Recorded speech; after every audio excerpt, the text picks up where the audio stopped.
If you like all the pictures and whatnot from tonight, you've seen it on Facebook, go to GSS Media. Greg Stanik's been down trackside taking pictures all night long. Like all the little videos he's been putting together and putting on Facebook also. Anytime you can put something up and have Aerosmith as the background music, you know you got a winner.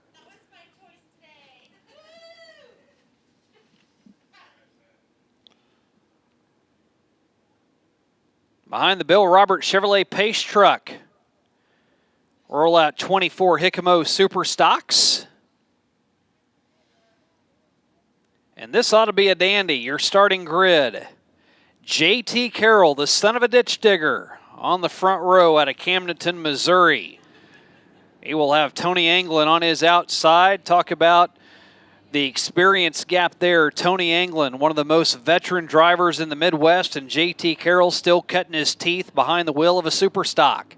Gary Clark and Brian Worley in row 2. Purdy, Missouri's Brian Brown will start inside Jared Hayes in 5th and 6th. Kyle Davis and Donnie Miller starting 7th and 8th. The Browns, father-son, both out of Stoutland. Tim, the elder statesman, in 9th, and Derek on his outside. Colton Borland and Will Smart in row 6. James Niswanger and Blaine Ewing starting 13th and 14th. Russellville, Missouri's Derek Henson to start 15th with Michael Muskrat on his outside. Kenny Carroll's got some work to do if he wants to back up and make it 2 wins in a row. He won last time here. He starts in 17th with Ted Welshmeyer on his outside. Johnny Coates and Darren Porter starting in row 10. Jonesboro, Arkansas's Craig Wiggins has Del Dowdy on his outside, and Lonnie Duncan and Devin Irvin. That'll round out the field of 24 starters.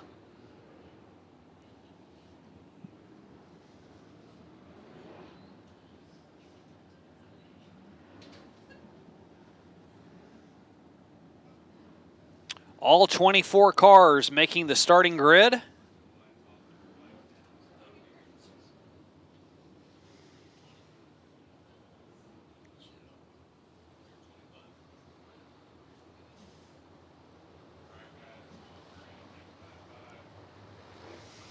$20 circuits for the Hikimo Super Stocks.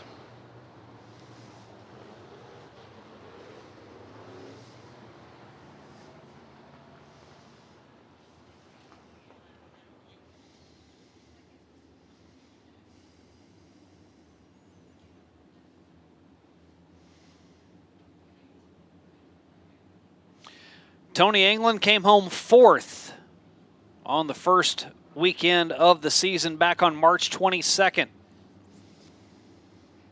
J.T. Carroll watched his dad go to victory lane and joined him there, and now he gets off to a quick start through the Lucas Oil start zone. Tony Anglin on his outside, and they're 3 wide, back for 6th. And you got a looper, Del Dowdy. D squared 3 spins it around over in turn 1.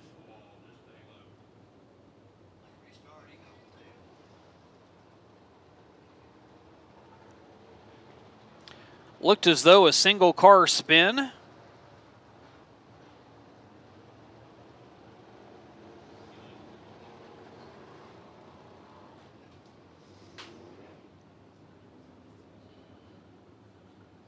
Yep, looks like he just got it up into the marbles.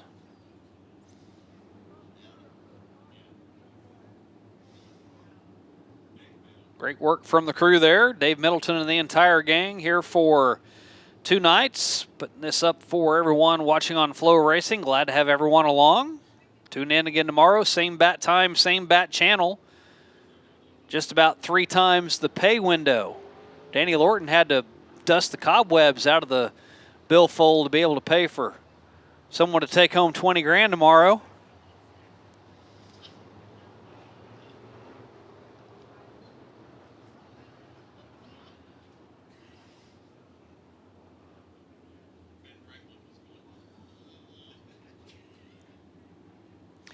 Lights are out again. Wind has calmed down a little bit, not quite as stiff as it was earlier on in the evening. Still a very brisk night, but supposed to be warmer tomorrow. Looking forward to that as the field of 24 sees the green flag again. See if we can get a lap in this time as JT Carroll and Tony Anglin side by side off of 2. And it's a drag race down the backstretch.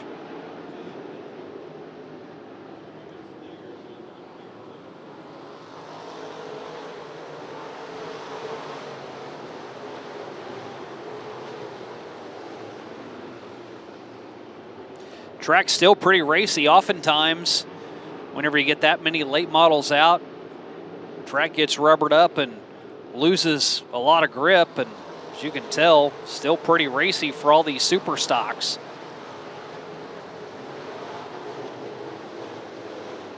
Four cars all within about 4 car lengths of one another, with Carroll, Anglin, Worley, and Jared Hayes all in your picture. Staying side by side, but JT Carroll getting a little bit of a gap, now up to close to half a second. Anglin decides he's going to give up that top side, go to the bottom for a little while. That opens it up for Jared Hayes. Jared won at Poplar Bluff last year. He was the champ at Crowley's in recent years. Won 9 out of 10 races on his way to a championship at Crowley's, and now he's working to the outside of JT Carroll. Boy, your heart went out to JT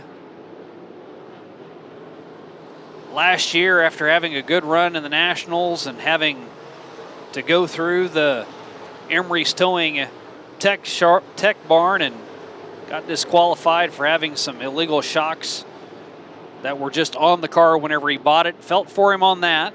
He's learned from it. He's fallen back to second as Jared Hayes takes the lead over, and once he gets into clean air, out by a full second quickly. We ran 6 laps, completing lap 7 this time by. And Tony Anglin, 1 groove lower than JT Carroll, but JT able to hold him off.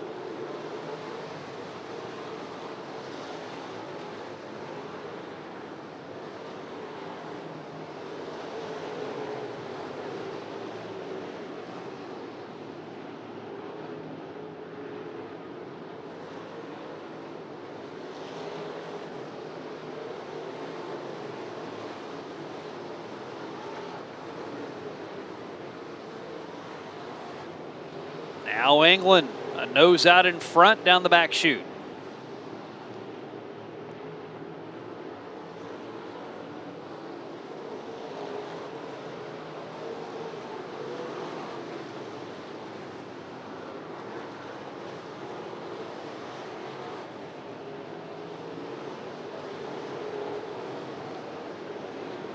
Battle continues to wage on for second.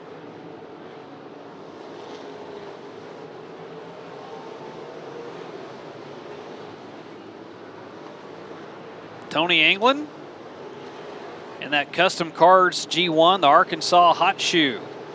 Won at Batesville last year. Got started with JT Graphics, taking up a lot of his time. Business has been busy. Hasn't gotten to race quite as much. Now is Brian Worley. Not sure if all these other cars are just getting a little faster, if JT's car is starting to go away a little. And JT was leading early on, and he's now dropped back to 4th.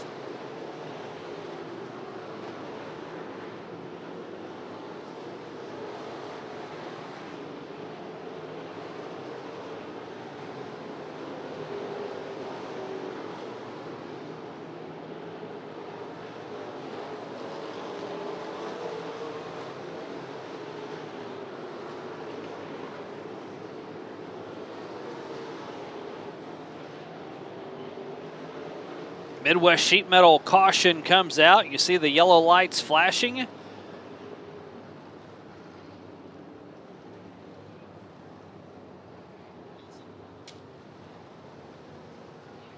As the 27D brings out the yellow flag, the hitman Derek Henson.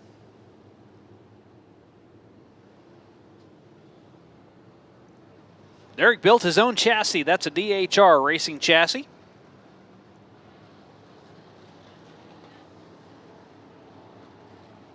Sponsored by Versailles Livestock, Hasledge Landscaping, and TC Property Investment.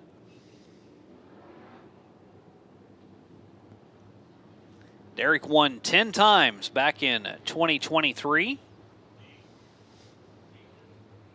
Picked up 1 win last year.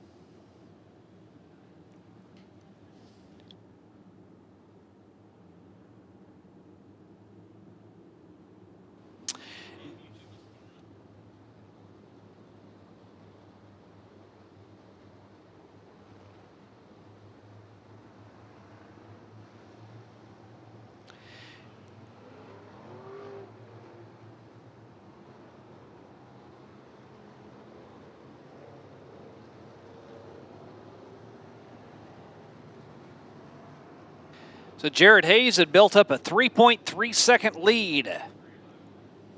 That lead is wiped out. Tony England and Brian Worley now side by side in row 2. That's with 7 laps left.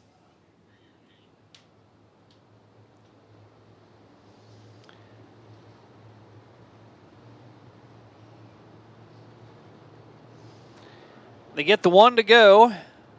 And we'll see if Jared Hayes is able to hold off Tony England and Brian Worley. Don't want those tires to get glazed over.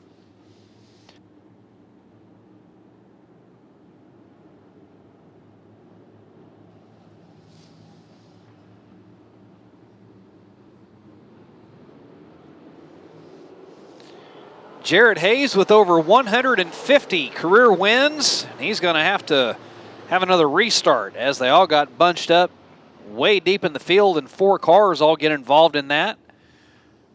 Niswonger, Doty, Johnny Coates involved in that, as well as Craig Wiggins.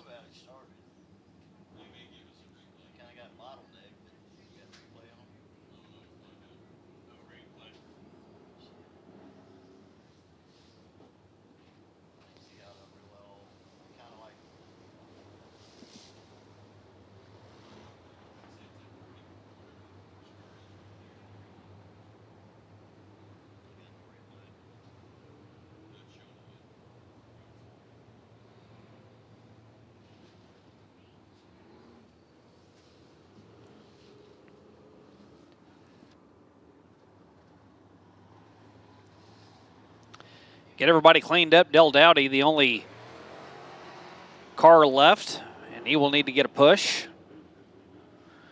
All of those cars were at the back of the pack anyway. James Niswonger, who was the one car involved in that, was the one furthest up. So something probably happened to the 44, and everybody else just got involved in it. Here's a look at it. As the green comes out, looks as though Niswonger may have gotten booted from behind, possibly.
Tony England and Brian Worley again.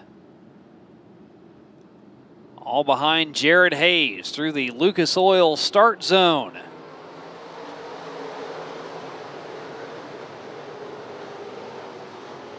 We are green and we are clean through 1 and 2.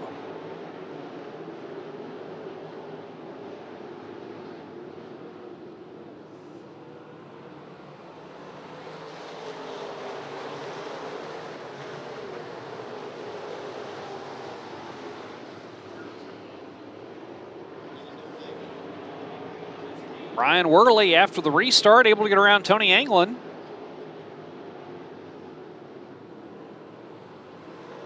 And as we close in on 5 laps to go, will anybody have anything for Jared Hayes? Nobody has yet. Right now it looks as though maybe about the only car that might have a shot at him is Brian Worley. Kyle Davis marching towards the front. Davis started in 7th. He's up to 3rd.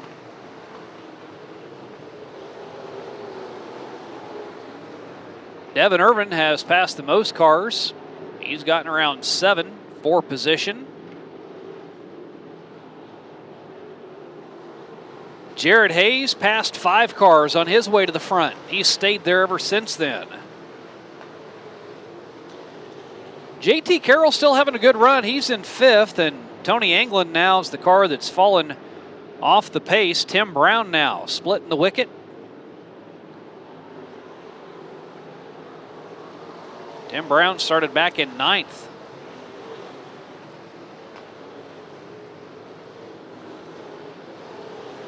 Again, what I like about these cars, you can run pretty much anywhere.